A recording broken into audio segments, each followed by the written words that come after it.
Unnoticed. It's amazing the things that can go unnoticed when you're working in the moment, all your attention focused on the task at hand.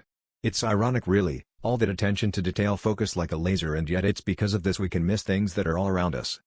I wouldn't say I'm a leader in my field, but I'm good at what I do. I had to be to land the position I have or had. I have the feeling none of this is going to matter anymore.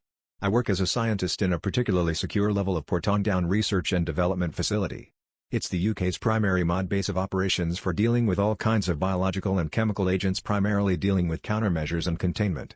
Whenever there is an unknown chemical agent or a strange disease going around, the samples are sent there. Remember the Salisbury poisoning incident? It was Porton Down that discovered the use of the Novichok nerve agent.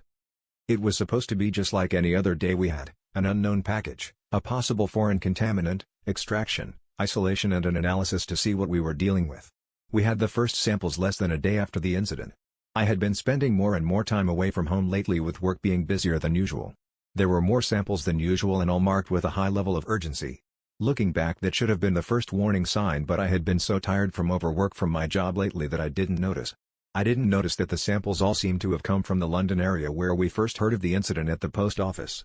I didn't notice when the number of samples kept growing in quantity and urgency, and I didn't notice the tear in my hazmat suit.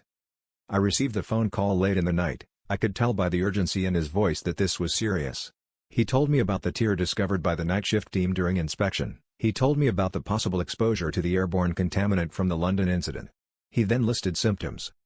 I slowly sat down and felt my blood run cold as the information from the phone call began to slowly sink in. I thought back to the incident reports I had read, and the symptoms described by the first victims, I didn't notice. They were almost identical to the onset of a cold, the cold that I had been complaining about to my wife, the cold that I have been dismissing as symptoms of overwork and exhaustion. The cold I had been ignoring to make time for my daughter, who I had just kissed goodnight, perhaps for the final time. I didn't notice.